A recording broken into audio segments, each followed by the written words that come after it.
সে তাও চায় না, আমার স্যান্ডেল সেলাই করে দিতে পারে না। অতএব চলবে না এই লেখাপড়া। কি বলেন তো? চলবে না এই লেখাপড়া। এই লেখাপড়া দিয়ে কোনো কাজ হবে না। অতএব এই বালুকা রাশির মধ্য দিয়ে ছুট দৌড়, কিতাবাদি নিয়ে স্যান্ডেল হাতে করে নিয়ে সরাসরি হুজুরের কাছে যাবার পর বইগুলো একবারে দপ করে রাখছে, কিতাবগুলো রেখে দিছে। মাথার থেকে পাগড়ি খুলছে, টুপি খুলছে। খোলার পর কিতাবাদি জমা দেয়া বলতেছে, হুজুর এই নেন আপনার কিতাব কোরআনুল কারীম, সবগুলো আমি আপনার কাছে জমা দিয়ে দিলাম। এই লেখাপড়ার আমার কোনো প্রয়োজন নাই। আমি আর কোরআন শিখবো না, আমি আর কিতাব পড়বো না, মাদ্রাসায় লেখাপড়া করব না। হুজুর তো কিং কর্তব্য বিমূঢ় হয়ে গেল। বলে বাপরে বাপ, কি হলো আমার এই সন্তানের এত ভালো ছাত্র, এই ছাত্রটা কেন আর কোরআন পড়তে চায় না, হাদিস পড়তে চায় না? ডেকে ডেকে কাছে বসা জিজ্ঞাসা করে, বাবা কি সমস্যা তোমার, তুমি পড়বা না কেন, কারণ কি? বলে হুজুর যেই কোরআন সারেনার স্যান্ডেল সেলাই করে দিতে পারে না, এই কোরআনের পয়সা দিয়ে আমার কোনো প্রকারের লাভ হবে না। কারণ যে কোরআন আমার স্যান্ডেলের সেলাইয়ের পয়সা জোগাইতে পারে না, এই কোরআন আমি শিক্ষা কি করব? অতএব কোরআনের শিক্ষার আমার কাছে কোনো মূল্য নাই। কি বুঝলেন? আমার কাছে কোনো মূল্য নাই। হুজুর এইবারে ছাত্রর দিকে তাকায় তাকায় বলে, বাবা কি হয়েছে তুমি একটু খুলে বলো তো। বলে হুজুর আমি তখন মাদ্রাসায় আসতেছিলাম, মরুভূমির মাঝখানে আসার পর আমার স্যান্ডেলটা ছিঁড়ে যায়। এই স্যান্ডেল নিয়ে আমি মুসির কাছে গেছি। মুসি সাহেব দেখে বলে আমার সারানার পয়সার দরকার। আমি বললাম ভাইজান আমার কাছে কোনো টাকা নাই, পয়সা নাই, আমি কোরআনুল কারীমের সূরা ফাতিহা পড়ে আপনার জন্য দোয়া করে দিব। মুসি বলে না, আমার সূরা ফাতিহার দরকার নাই। আমি বললাম সূরা ইয়াসিন পড়ে আপনার জন্য দোয়া করে দিব। মুসি আবার পাল্টা জবাব দেয়, বলে না আমার সূরা ইয়াসিন পড়ার কোনো দরকার নাই। আমি বললাম পূর্ণ কোরআন পড়ে পড়ে আপনার জন্য আমি দোয়া করে দিব। উনি বললেন, বলে না এক খতম তো দূরের কথা, 36 খতম করে দিলেও আমি তোমার স্যান্ডেল সেলাই করে দিব না। আমার কাছে যদি তুমি স্যান্ডেল সেলাই করে চাও তাহলে বিনিময়ে আমাকে সারানা পয়সা দেওয়া লাগবে। হুজুর যে কোরআন সারানা পয়সার কাজ করে দিতে পারে না, ওই কোরআনের শিক্ষার আমার কোনো দরকার নাই, আপনার কাছে সব কিছু আমি জমা দিয়ে দিলাম। বাচ্চাটার কাছে কোলের ভিতরে টেনে নিয়ে বসাই। হুজুর বলে বাবা তুমি একটু বসো, আমি তোমার সাথে একটু কথা বলবো। হুজুর হুজুরার ভিতরে যায়, আল্লাহর কাছে 2 রাকাত নামাজ পড়ে আল্লাহর কাছে হাত উঠে কান্দার বলে, মাওলা ও রব্বে কারীম, এইটা তো একটা কচি বাচ্চা, ছোট্ট বাচ্চা, এখনো ভালো বুঝতে পারে নাই গো মাহবুব। অনুগ্রহ পূর্বকের বুঝে নেওয়ার মতন আমার একটা ক্ষমতা দেন, আমার একটা কিছু দিয়ে দেন, যেটা দ্বারা আমি সন্তানরে বুঝাইতে পারবো, কোরআনের দিকে আমি ঘুরে দিয়ে আসতে পারবো। সম্মানিত বন্ধুগণ, এরপরে আল্লাহ রাব্বুল আলামিন ওই হুজুরের দোয়াটা, বান্দার দোয়াটা কবুল করলেন। হঠাৎ করে বান্দার হাতের ভিতরে একটা পাথর চলে আসলো। পাথরটা দিয়া কে যেন কানের ভিতরে আওয়াজ দেয়া বলতেছে, হুজুর যান এই পাথরটা সন্তানের হাতের ভিতরে দিয়ে দেন, এই পাথরটা বিক্রি করতে পারবে না, দাম যাচাই করা শুরু করবে, আবার আপনার কাছে না জমা দিয়ে দিবে। মুসলমান বন্ধুগণ হুজরা থেকে বের হয়ে আসলেন, ওই ছোট্ট বাচ্চাটারে কুলের ভিতরে করে লইয়া ডাক দেয়া বলতেছে, বাবা তুমি বসাও, আমি তোমার হাতের ভিতরে পাথরটা দিয়ে দিচ্ছি, ভালো করে খেয়াল করে দেখো। এই পাথর আমি তোমার দিলাম, এই পাথর আর স্যান্ডেল নিয়ে মুসির কাছে তুমি চলে যাইবা, মুসির কাছে যা পাথরের বিনিময়ে তুমি স্যান্ডেলটা সেলাই করে চাইবা। সম্মানিত বন্ধুগণ, ছেলেটা বলে পয়সা ছাড়া তো কোনো কাজ করে না। বলে যাও এইটা বাজারের ভিতরে তুমি এক এক করে দাম যাচাই করবা, কে কত টাকা বলে, কার কাছে কত মূল্য হয়, যার কাছে যতই মূল্য হোক না কেন এই পাথরটা তুমি বিক্রি করতে পারবা না, এইটা আমার কাছে তুমি জমা দিবা। সম্মানিত বন্ধুগণ, পাথরটা হাতের ভিতরে লইয়া ওই হাফের সন্তানটা এইবারে দৌড়বার সে স্যান্ডেল না মুসির কাছে গেছে।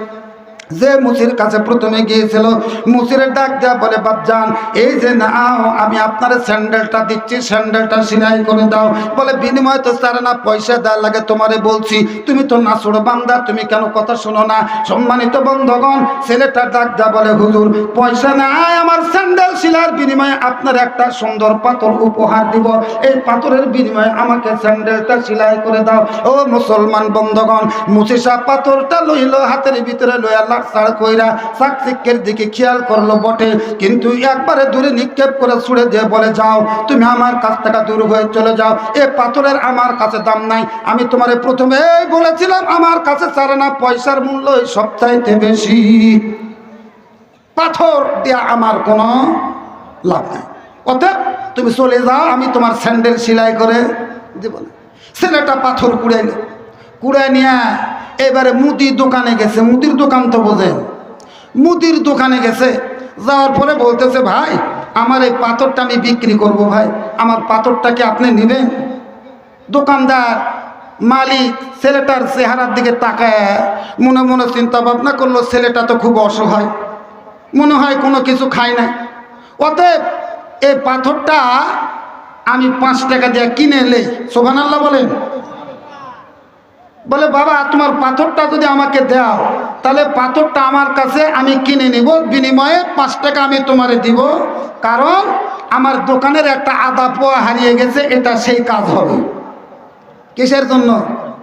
আদা পোয়া বানাবে, আদবা এটা বানাবে পাথর দিয়ে। বলে 5 টাকা দাম যখন উঠছে পাথরটা আমারে দিয়ে দেন। আল্লাহু আকবার বলেন। মুসির কাছে কোনো দাম ছিল নাকি? কথাটা বুঝবেন, মুসির কাছে কোনো দাম ছিল না। ছেলেটা পাথর নিয়ে এইবারে হোস্টেলালার কাছে গেছেন। হোস্টেলালা বসে আছে। ছেলেটা পাথরটা দিয়ে বলতেছে, হযরত আমি পাথরটা বিক্রি করতে চাই আপনার কাছে। ওই মালিক পাথরের চাকচিক্য দেখার পর খুব ভালো লাগছে। মালিক এইবারে বলতেছে, বাবা তোমার কি হয়েছে, তুমি খানাপিনা করলে করো, তোমার পাথরটা যদি আমার কাছে দাও তোমার পাথরের মূল্য আমি 10 টাকা দিব, কারণ এইটা যদি আমি হোয়াইট পেপার হিসাবে টেবিলের উপরে রেখে দেই তাহলে বড়ই ভালো লাগবে, পাথরটা দেখতে বড় সুন্দর। জোরে বলেন আল্লাহু আকবার। মুসির কাছে মূল্য, মুদির দোকানের কাছে, এইবারে হোটেলার কাছে কত? মুসির কাছে কোনো মূল্য নাই। আস্তে আস্তে বাড়তেছে না কমতেছে? বাড়তেছে। এখন এই পাথর নিয়ে মনে মনে চিন্তা ভাবনা করলো, যেহেতু 10 টাকা বাড়ছে এবারে নিয়ে যায় মনুহারি দোকানে। মনুহারি বোঝেন তো? মনুহারি দোকানে নিয়ে গেছে। কসমেটিক্সের দোকানে নিয়ে যাবার পর ডাক্তার বলতেছে, আমি এটা বিক্রি করব। কসমেটিক্সের মালিক দেখে দেখে মনে মনে চিন্তা ভাবনা করলো, পাথরটা বড় সুন্দর, এই পাথরটা যদি আমি কিনে নেই তাহলে এইটারে কেটে কেটে আমি অনেকগুলো আংটির ভিতরে এটা সেট করতে পারবো। সম্মানিত বন্ধুগণ, পাথর আকারে সেট করলে আমি অনেকগুলো টাকা কামাই করতে পারবো। ছেলেটারে বললো, বাবা তুমি পাথরের মূল্য কত নিবা? ডাক্তার বলতেছে, আপনি বলুন আপনি পাথরের মূল্য কত দিবেন? ছেলেটারে বলে, দেখো তুমি যদি পাথরটা আমার কাছে বিক্রি করো তাহলে পাথরের মূল্য আমি 100 টাকা দিব। কত টাকা? 100 টাকা দিব। ছেলেটা বলল, আল্লাহ, পাথরের মূল্য তো মুসির কাছে কিঞ্চিত ছিল না, একবারে 0। এরপরে মুদি দোকানের কাছে আসলাম, মুদি দোকানে পাথরের মূল্য 5 টাকা। এরপরে হোস্টেলালার কাছে আসলাম, হোস্টেলালা 10 টাকা মূল্য বলল। এরপরে আমি যখন মনুহারি দোকানে আসলাম, কসমেটিক্সের কাছে আসলাম, পাথরের মূল্য 100 টাকা বলল। এরপরে বলে, না পাথরটা আমি বিক্রি করব না, পাথরটা আমার কাছে দিয়ে দাও। পাথরটা হাতের ভিতরে করে লইয়া ছেলেটা এইবারে স্বর্ণকারের কাছে দৌড় মারছে। স্বর্ণকারের কাছে যাইয়া ওই পাথরটা যখন স্বর্ণকারের হাতের ভিতরে দিয়ে দিছে, স্বর্ণকার পাথরটা হাতের ভিতরে লইয়া চোখে একবারে ছানা বড়া হয়ে গেছে। বাপরে বাপ, এত দামি পাথর এতটুকু সন্তান কোন জায়গায় পাইল রে বাবা? ওই স্বর্ণকার বলে, বাবা তুমি কি এই পাথরটা কোন জায়গায় পাইছ? তুমি পাথরটাকে বিক্রি করবানি? বলে, হ্যাঁ পাথরটা আমি বিক্রি করার জন্য নিয়ে আসছি। আপনি বলেন আমার পাথরের মূল্য কত দিব? বলে, বাবা তুমি একটু বসো, আমি তোমার পাথরটা একটু যাচাই করতে চাই। মুসলমান বন্ধুগণ, স্বর্ণকারের নিকটে থাকে এরকম ধরনের আর একটা পাথর থাকে, যেটাকে আমরা কোষ্ঠী পাথর বলে থাকি। কোষ্ঠী পাথরের উপরে একটা ঘর্ষণ মারলো, ওই পাথরটা মারার সাথে সাথে একটা অ্যাসিড ছেড়ে দিল। অ্যাসিড ছাড়ার পরেও বিন্দু মাত্র কোনো প্রকারের কালারের ঘাটতি হয় নাই। স্বর্ণকারের চোখে একবারে ছানা বড় হয়ে গেছে। স্বর্ণকার ডাক দেয়া বলতেছে, ছোট্ট বাবু বলো তোমার পাথরের মূল্য কত নিবা? বলে, আমি পাথরের মূল্য নিতে চাইবো না, আপনি আমার পাথরের মূল্য বলে দেন, কত হলে আপনি নিতে পারবেন? এরপরে স্বর্ণকার বলে, দেখো তোমার পাথরের মূল্য আমি 5 লক্ষ টাকা ধারণ করে দিলাম, দাও তুমি পাথরটা আমারে দিয়ে দাও। ছেলেটা এইবারে কি কর্তব্য বিমূঢ় হয়ে গেল। মনে মনে চিন্তা ভাবনা করলো, আল্লাহ কোন মুসিবত আর কোন বিপদের ভিতরে পড়লাম। এই পাথর মুসির কাছে কোনো প্রকারের দাম ছিল না। এই পাথর মুদি দোকানে আসার পর 5 টাকা দাম বৃদ্ধি পাইছে। এই পাথর আসলো এইবারে হোস্টেলার কাছে 10 টাকা বৃদ্ধি পাইলো। এরপরে কসমেটিকের কাছে আইসে 100 টাকা বৃদ্ধি পাইছে। এরপরে স্বর্ণকারের কাছে 5 টাকা দাম, আমি এই পাথরটার কি করতে পারি? স্বর্ণকার বলতেছে, বলে বাবা তুমি পাথরটা আমার কাছে দাও। বলে না হযরত না, আমার পাথরের মূল্য কত হবে এটা আপনি আমাকে যাচাই করে দাও। স্বর্ণকার ডাক দেয়া বলে, বাবা তোমার পাথর কেনার মতন ক্ষমতা আমার নাই, তোমার পাথরের কত মূল্য হবে আমি স্বর্ণকার বলতে পারবো না। ওই যে মরুভূমির ভিতরে একটা বিল্ডিং দেখা যায়, ওই জায়গায় একটা জহরি আছে, তার বয়স প্রায় 120 বছর হয়, তেয়াপাতা বুড়ার মতন বসে আছে, ওর কাছে নিয়ে যা তুমি যাচাই করে দেখো, ও সঠিকভাবে বলে দিতে পারবে তোমার পাথরের মূল্য কত হবে। মুসলমান বন্ধুগণ, ছোট্ট বাচ্চাটা ওই পাথরের টুকরাটা হাতে করে দেয়, ওই বিল্ডিং এর ভিতরে চলে গেছে। স্বর্ণকারের নয়, এইবারে জহরির নিকটে গেছে, জহরির কাছে পাথরের খণ্ডটা হাতের ভিতরে উঠায় দেয়, ডাক দেয়, বলেন ও জহরি, আমার হাতের ভিতরে যে পাথরটা দেখতেছ, পাথরটা আমি আপনার কাছে নিয়ে এসেছি, একটু দাম যাচাই করার জন্য আসছি, আপনি আমার পাথরের দামটা যাচাই করে দেন, কত দাম হতে পারে। মুসলমান বন্ধুগণ, ওই 120 বছরের জহরি পাথরের টুকরাটা হাতের ভিতরে লইয়া শুধুমাত্র দেখে, নাড়াচাড় করে আর মনে মনে চিন্তা ভাবনা করে, আল্লাহ এত দামি পাথর, আমি 100 বছর ধরে জহরতের ব্যবসা করতেছি, হীরার ব্যবসা করি, আজ পর্যন্ত এত দামি পাথর আমার কাছে কোনোদিন আসে নাই। বাবা বলো তোমার পাথরের মূল্য তুমি কত নিবা? বলে না হযরত না, আমি পাথরটা বিক্রির জন্য আনি নাই। এরপরে ওই জহরি বলতেছে, দেখো আমার 120 বছরের যত কামাই আমি জহরি ব্যবসা করেছি, আমি সম্পূর্ণ কামাইগুলো আমি তোমারে দিয়ে দিব বাবা, বিনিময়ে শুধুমাত্র তুমি আমাকে পাথরটা উপহার দিয়ে চলে যাও। ও মুসলমান বন্ধুগণ, সন্তানটা বুঝতে পারলো পাথরটা, এবারে হাত থেকে নিয়ে বলতেছে, হুজুর আমি পাথরটা বিক্রির জন্য আনি নাই, আমি শুধুমাত্র দামটা যাচাইয়ের জন্য আপনার কাছে নিয়ে এসেছি। ও মুসলমান বন্ধুগণ, ওই সন্তানটা পাথরটা নিয়ে একবারে হুজুরের কাছে চলে গেছে, বলে হুজুর আপনার পাথর আপনি ফেরত নাই। বলে বাবা শুধু পাথর ফেরত নিলে হবে না, তুমি যেই কাজের জন্য আমি তোমারে পাঠাইছিলাম এক এক করে তুমি বলো তো তোমার এই পাথরের মূল্য কত বললো? বলে হযরত মুসির কাছে গেলাম, মুসি 1 টাকাও দাম বলে নাই, পাথরটা ছুঁড়ে ফেলে মারছে। মুদি দোকানের কাছে গেলাম, 5 টাকা দাম বললো। সেখান থেকে আমি যখন হোস্টেলালার কাছে গেলাম, হোস্টেলালা এই পাথরের মূল্য 10 টাকা বললো।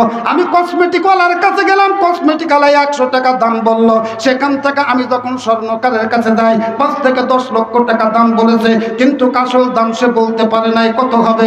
আমি জহরির কাছে গেলাম, জহরি বলে আমার জীবনের যত কামাই আছে সবগুলো দিয়ে দিব, বিনিময়ে শুধুমাত্র পাথরের টুকরাটা দাও। সন্তানকে ডাক দেয়া বলে, বাবা এইবারে তুমি বুঝতে পেরেছো, তুমি কার কাছে যা সূরা ফাতিহা পড়ে দোয়া করতে চাইছো রে বাবা? ও তো আসলে মুসলমান নয়, ও তো কোরআনের মর্ম বুঝবে না, কোরআনের দাম তার কাছে থাকবে না। কোরআন শুধুমাত্র মুসলমানেরাই বুঝবে, শুধুমাত্র যারা ইমানদার, যারা পরহেজগার, তারাই শুধুমাত্র কোরআনের মর্ম বুঝবে। মুসিমার্কা মুসলমানেরা কাছে কোনোদিন কোরআনের মূল্য থাকবে না, মুসিমার্কা লোকের কাছে কখনো কোরআনের দাম থাকবে না রে মুসলমান। মাহফিলে বহু মানুষ আসবে, দিক বিদিক ছুটাছুটি করবে, তারা কোরআনের কথা শুনতে পারবে না। কোরআন শোনার সাথে সাথে তাদের শরীরের ভিতরে আগুন ধরে যাবে, তাদের বডির ভিতরে চুলকানি আইসা দেখা দিবে। মুসলমান বন্ধুগণ, আমি আপনাদেরকে বুঝাইতে চাইছিলাম, কোরআন তার কাছে কোনো প্রকারের মূল্য থাকে না। কোরআনের মূল্য যার কাছে আছে, সূরা ফাতিহা পড়ে দোয়া করে দিলে ওই ব্যক্তি বলবে, বাবা আমি তোমার গোলামি করব। ইয়াসিন তো দূরে থাক, কথা বলেন ঠিক না বেঠিক? আসলে মুসি বুঝে নাই কোরআন কি জিনিস, সূরা ফাতিহা কি জিনিস, সূরা ইয়াসিন কি জিনিস, এইটা কিন্তু মুসি বুঝতে পারে নাই। আজকে আপনারা যখন মাঠের ভিতরে বসছেন, আজকে যেমন কোরআনের বিরোধিতা করবেন, নবীর বিরোধিতা করবেন, নবীর বিরোধিতা করলে, কোরআনের বিরোধিতা করলে কি পরিণতি হয়, হাদিসের বিরোধিতা করলে কি হয়, রাসূলের বিরোধিতা করলে কি হয়। যাদের চুলকানি আছে তারা কিন্তু এই তাফসীরটা শুনতে পারবেন না, তারা এখনই হয়তোবা উঠে চলে যাবে। মুসলমান বন্ধুগণ, আসেন আমি একটু সামনের দিকে আগাতে চাই। আমি আপনাদের সামনে সূরা হাত থেকে তেলাওয়াত করেছি, জোরে বলেন আল্লাহু আকবার। সূরাটার নাম কি? আরো জোরে বলেন, নাম কি? গুনাহ হবে না কি? জোরে বলেন, সূরার নাম কি? উচ্চারণ করবেন, প্রত্যেকটা অক্ষরের পিছনে 10টা করে নেকি পাবেন। তাই বলে আপনি আপনার সন্তানের নাম লাহাব রাখেন না, আবু লাহাব রাখেন না।